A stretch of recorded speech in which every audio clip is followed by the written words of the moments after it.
All right. So, what's going on, folks? Welcome to another pregame breakdown. Today, we're talking about FAMU and Alabama State. As always, of course. But before we do get started, one thing I'm going to say is about this game behind me that's going on. This slaughter that some people thought was going to be competitive. Oregon has 308 yards of total offense. Colorado has 23. 18 first downs for Oregon. 4 first downs for Colorado. Yeah. So I'm just leaving it at that. Oregon's going to try to 50-piece them. Now, on to the important stuff for the day. So, today, FAMU faces off against yet another SWAC East opponent in Alabama State. And for today, what it is basically, 115 recruits on campus this week. Already a commitment. We're going to talk about that later as well, too, as what did Willie Simmons say not last week? What did he say last week after the win against Alabama State? West Florida? What did he say in his press conference Monday as well, too? We're going to talk about all of it, players to watch, a couple of facts about today's game for both sides. We're also going to dive a little bit into Alabama State's loss to Miles last week and also close the door on FAMU's win over West Florida last week. Also interesting, too, FAMU comes into today as a 17.5-point favorite over Alabama State. And we're going to get into it, of course. So don't go anywhere. Intro's next. Get comfy. Have a seat. We're going to talk about it. It's going to be a fun one. Let's go.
All right, so as we get started today, a couple interesting things about today. So as I stated earlier, 115 recruits on campus today for FAMU and Alabama State.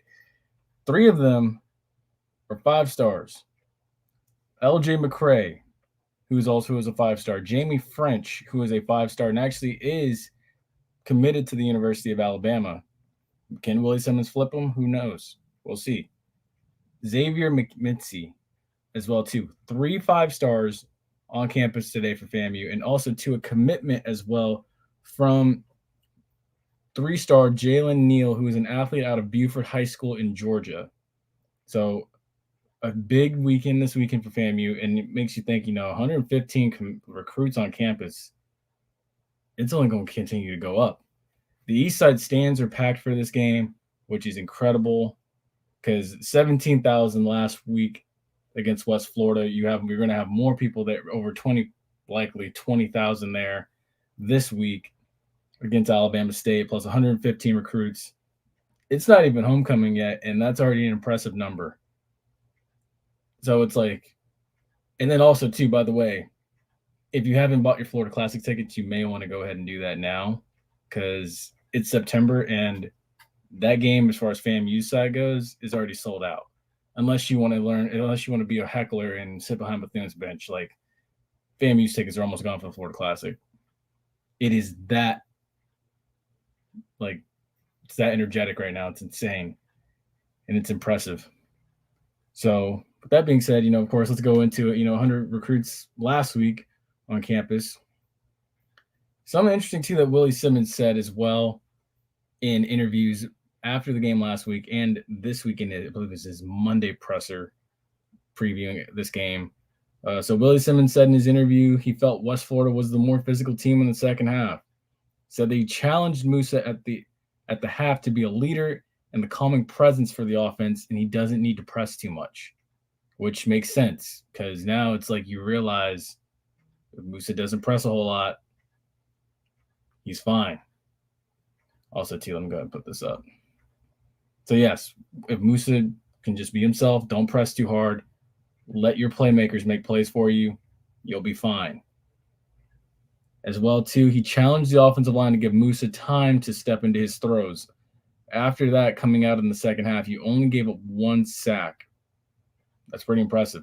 This offensive line is nasty. It's a very large group. They get downhill. They get in your face. I think this is probably one of the best offensive lines FAMU's had in a while.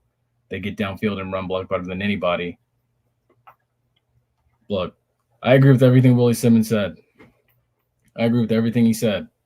And I think that part of it is Musa just has to calm down and be himself, because we noticed when he calmed down and he was himself, he went for 200-plus yards. He had 3 touchdowns.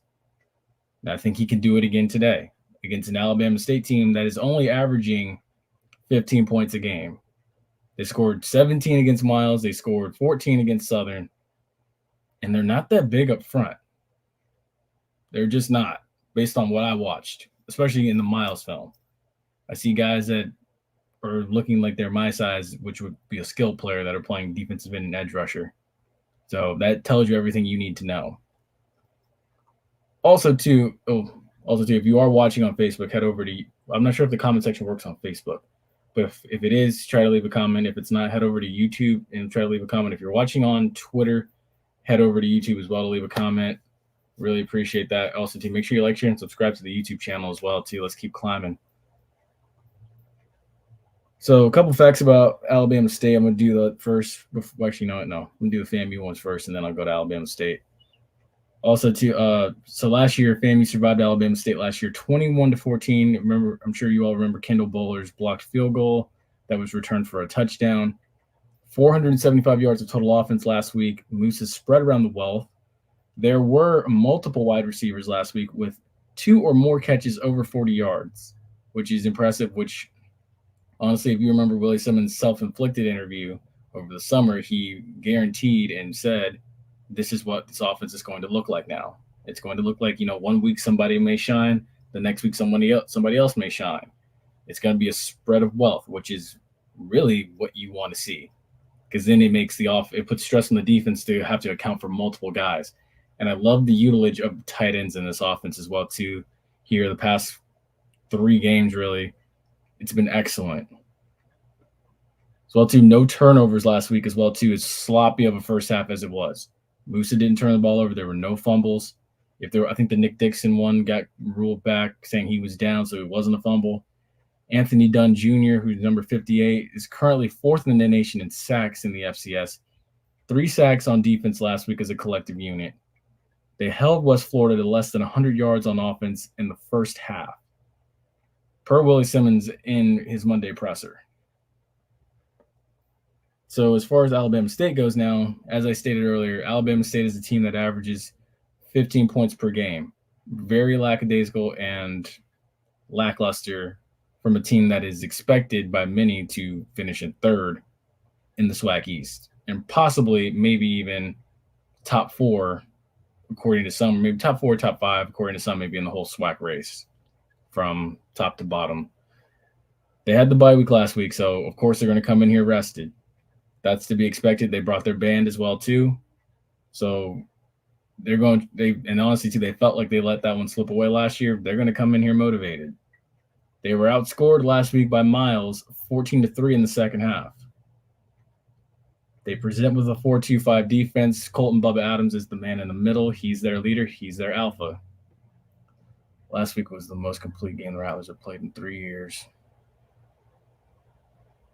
Yeah, honestly, I agree. It's actually crazy, but I agree. Because, look, 2021, I honestly point to maybe Florida Classic being about as close to complete game as possible. A lot of bounces going the team's way. 2022, lethargic for the most part. Honestly, like Florida Classic, of course, like they pulled out all the stops, of course, because it's the last game of the season. And then, yeah, you're right. Last week was probably about as complete a game as you expect. And you saw the capabilities of the offense and everything. And I expect to see what I saw at the end of that game last week happen at the start of today's game. But it has to start with, defense has to set the tone, offense has to establish itself, running the ball.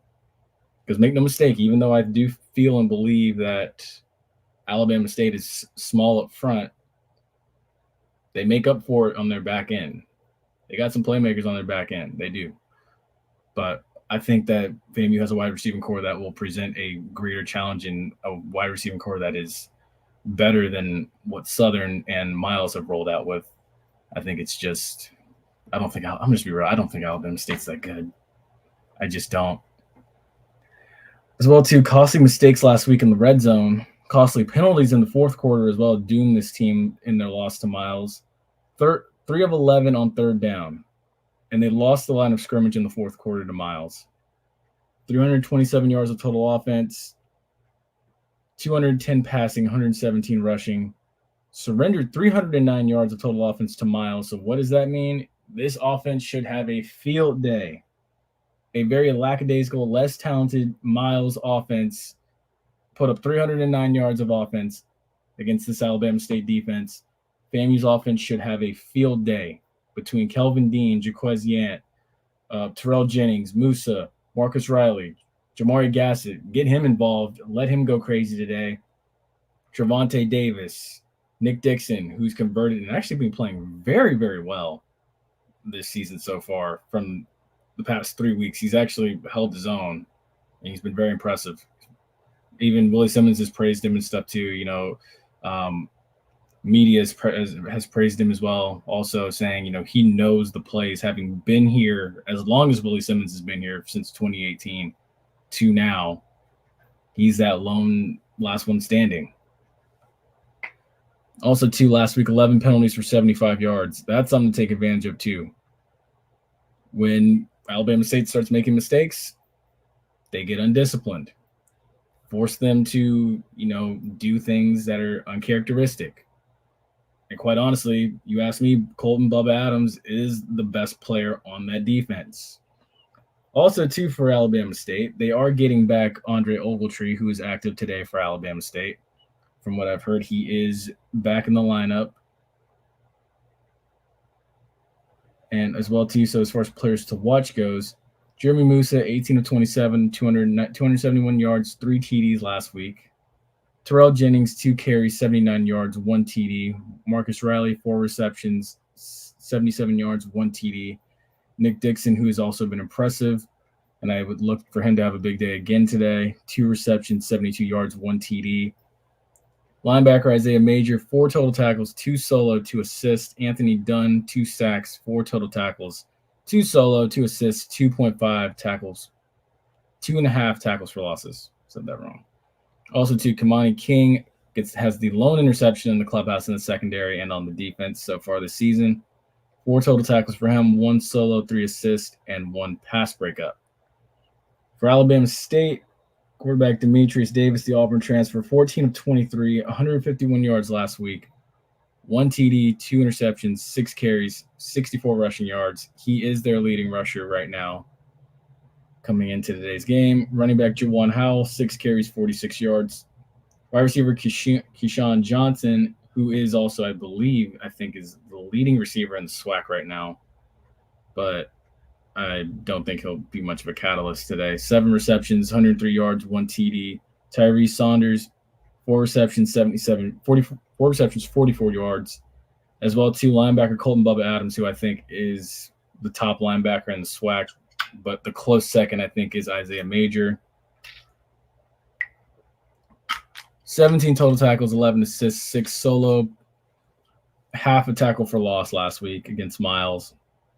Also, two defensive lineman Kelvin Stokes, 9 total tackles, 5 solo, 4 assists, 1 tackle for loss. And then also two defensive back Ethan Stokes, who is someone to watch, 1 interception, returned for a touchdown, 70 yards last week, 3 total tackles.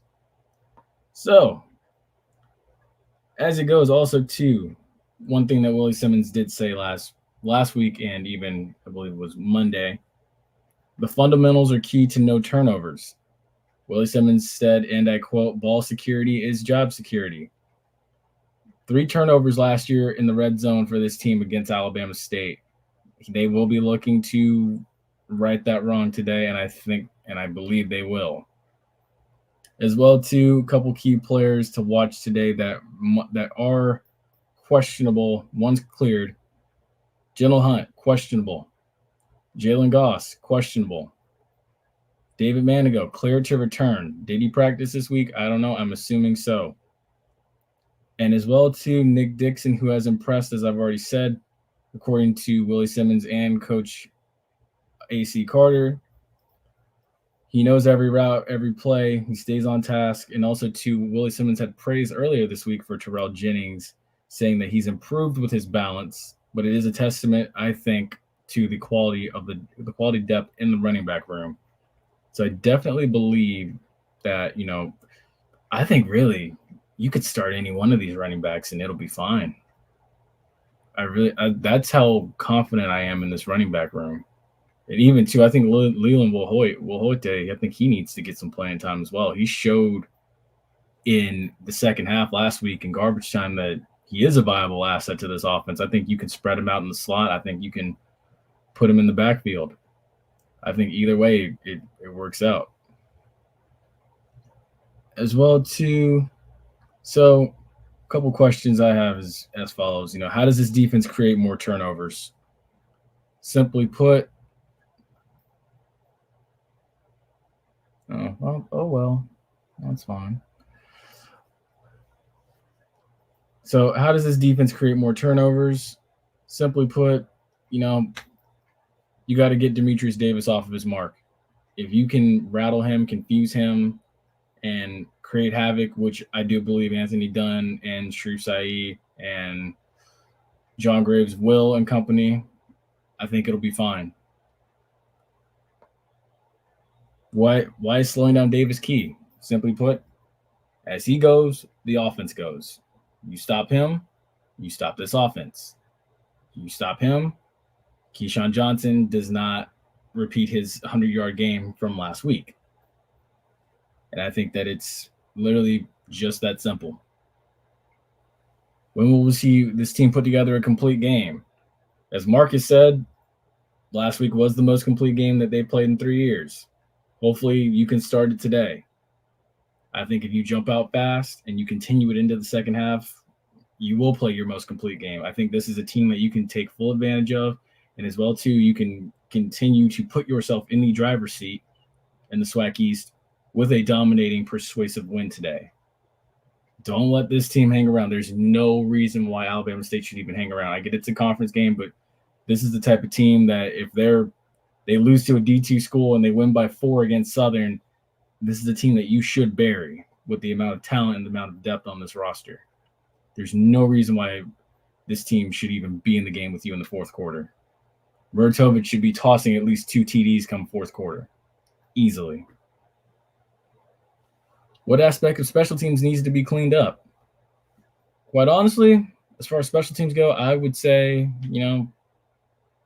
kickoff coverage. Definitely kickoff coverage. We've seen the field goal unit. It improved because Willie Simmons in his coach's show, I believe on Tuesday nights or Wednesday nights, is it? But I know he did say, it's simply put, it's a simple problem to fix. Take some guys off, put some new guys on, and voila, field goal issue was fixed, and haven't had an issue with it since the Orange Blossom Classic. I think that continues to be yes. Oh yeah, no, definitely. Kickoff coverage is definitely key as far as fixing that and cleaning that up. I think that is something that Doc Gamble has to get straightened out. Because for some reason, I don't know if it's like guys are getting double teamed or because I obviously don't see none of us see the end zone cut or the end zone film. But it's like, are guys getting out of their lanes? Are guys crashing over to one side of the field too early if it's like a kickoff to the right side or if it's a kickoff to the left side, or I don't know what it is. The punt coverage has been good so far, but we've seen kickoff coverage get blown. Orange Blossom Classic, we saw it in spurts last week. Can't remember entirely back to the USF game if we saw it, but that's one aspect that I think that has to get cleaned up. There's no excuse that teams should get past the 25 on this kickoff coverage. On this unit, there's no way. Teams should not be starting past the 25 on this team. See, so also too, how do you create opportunities to run despite a loaded box? I think that's one thing that Willie Simmons briefly hinted on in his interview. I think either after the game or no, it was in his Monday interview. He hinted at it as well. So I think honestly, you got to realistic. I think it might be a good opportunity to pull out screens. If teams are going to load the box like that and try to blitz you, try to run some screens or run some type of misdirection and stuff and create mismatches. Pull the guard over, help the guards get to the second level, clear out some linebackers, which honestly I think the only linebacker you need to really be worried about today is Colton Adams. Clear it out, and try to spring Terrell Jennings. If there's one thing I remember from 2021, it was counter plays and misdirection plays against USF that were springing Terrell Jennings in that USF game, and it worked to perfection. And I think if you start doing something similar to that today, it'll spring Terrell Jennings, Jaquez Yant, Kelvin Dean for long runs, and that will open up the pass, and it'll allow Musa to go crazy. Also, to check downs to the tight end, which Musa, I love that Musa does that. It's so beneficial to this offense. I love the utilization of not Kamari Stevens, but Kamari Young and company and Kobe Gross with the tight end checkdowns. To what degree will we see David Manigo today? I'm not entirely sure. He's still nursing that hand injury he's coming back from, and Nick Dixon has been playing exceptionally well.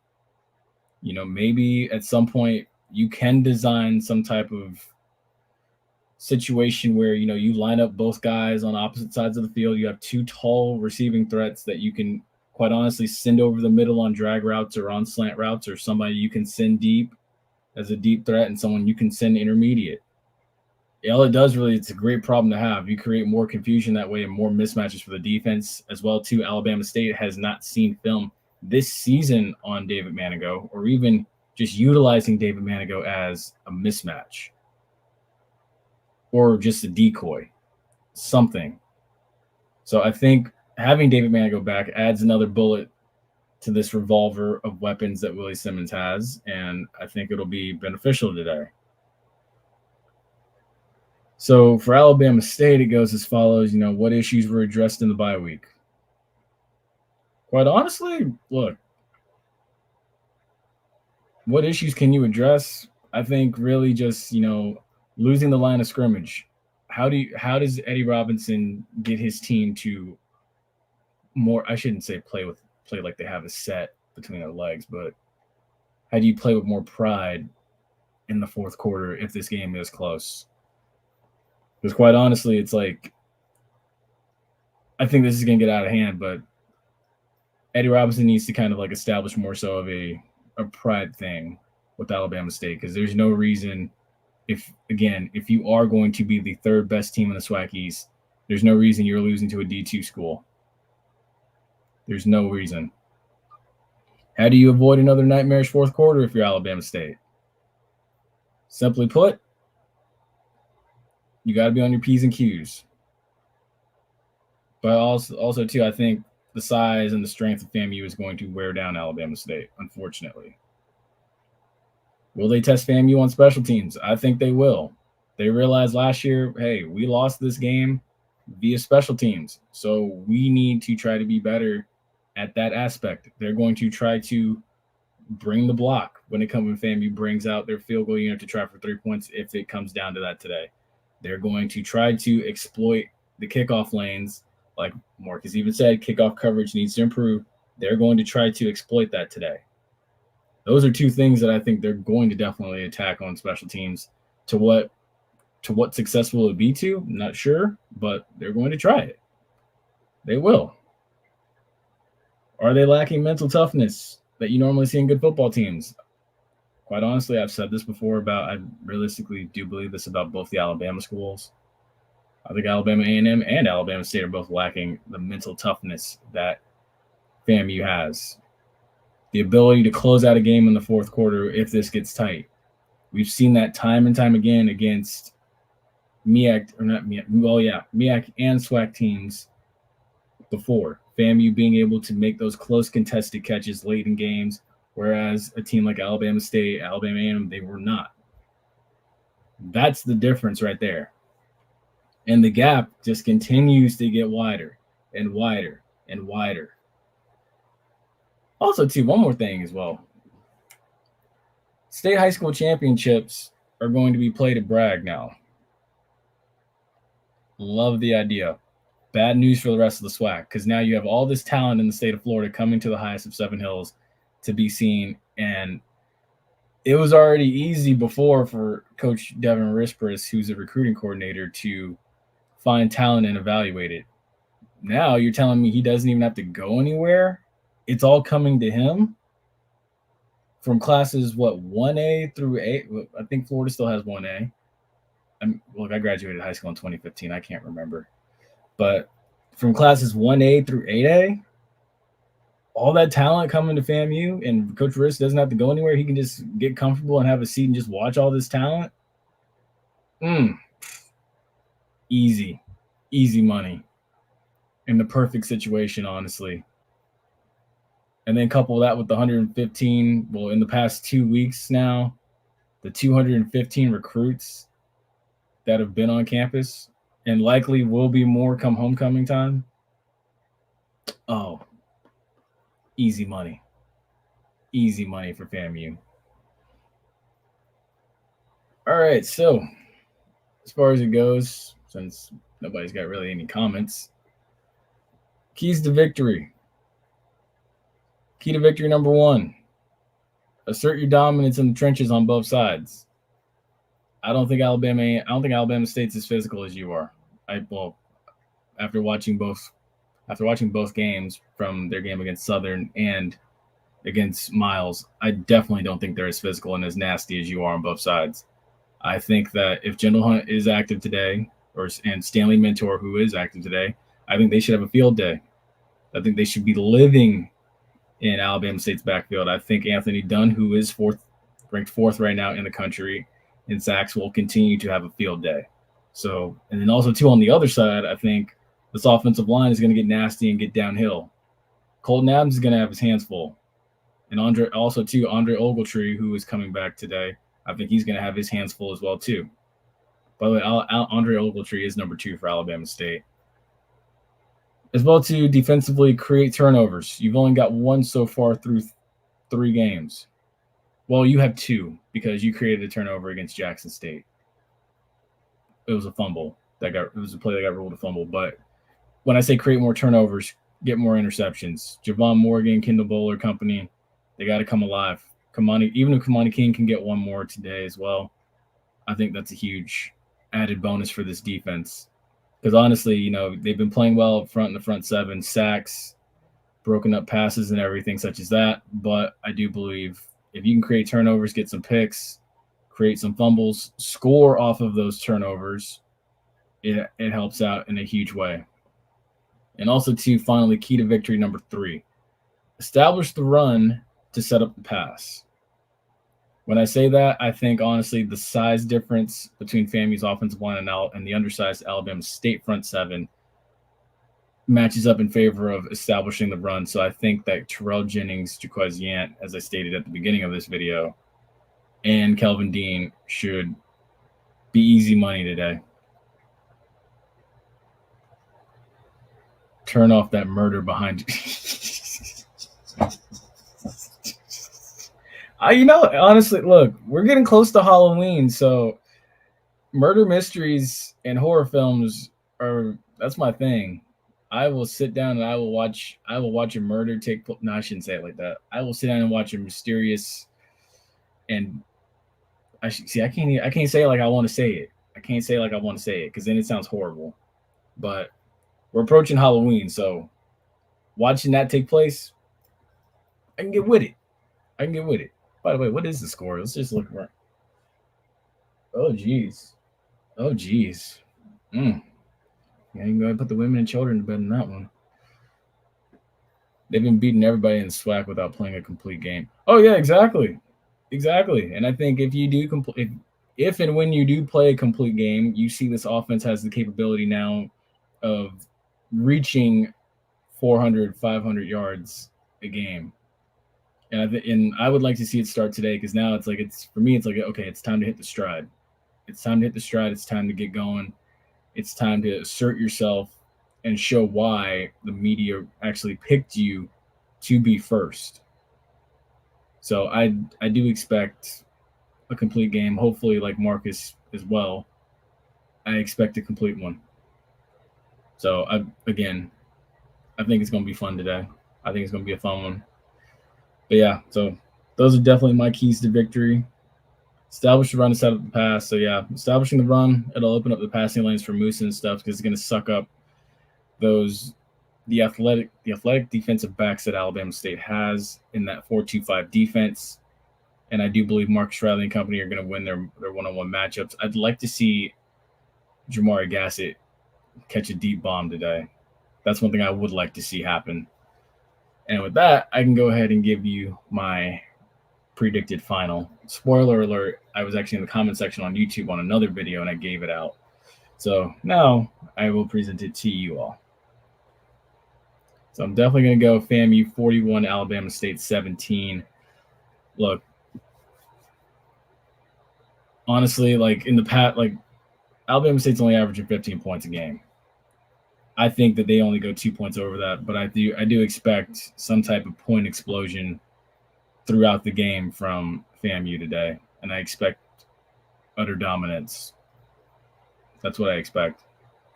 Because honestly, and if I must be real, I think that West Florida. Hey, we're on the same page. We're on the same page this week. We're back on the same page this week. I like it. I like that. Yes, I definitely think that. I think West Florida is a better team than Alabama State, if I must be real. I'm just going to be honest with that. So, yeah, with that, as you know, if anybody else has their score predictions, definitely drop them in the comment section. Really appreciate it. As well, too, you know, if you are watching, and also, too, I will say this. Hopefully, and I'm expecting there to be better game day operations by the security team and the people taking tickets and stuff, wanding people, getting them through the gate, getting them to their seats as quickly as possible. I expect that to be better today too, because that's also one other thing that I was told about. And the most annoying thing that I had heard was, why is Joe Bullard, who is the voice of the 100, taking tickets for people to come in, for spectators to come in and come watch? As well too, also, let me see who else said, and a VP was also collecting tickets. So that makes no sense at all to me. And then also to hearing the stories of multiple people voicing their frustrations.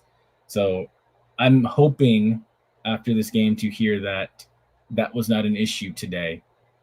But also too, as far as the tailgating issue goes, I know some people aren't happy about it still. Keep fighting that good fight, and still stay on this administration's ass about that, because what y'all have been doing as far as tailgating and stuff for the past 20 plus years, don't let them break your tradition. Seriously, just because they made a few renovations to the parking lot, stay on their ass and continue to bust them in their ass, because me personally, that's a load of crap, honestly.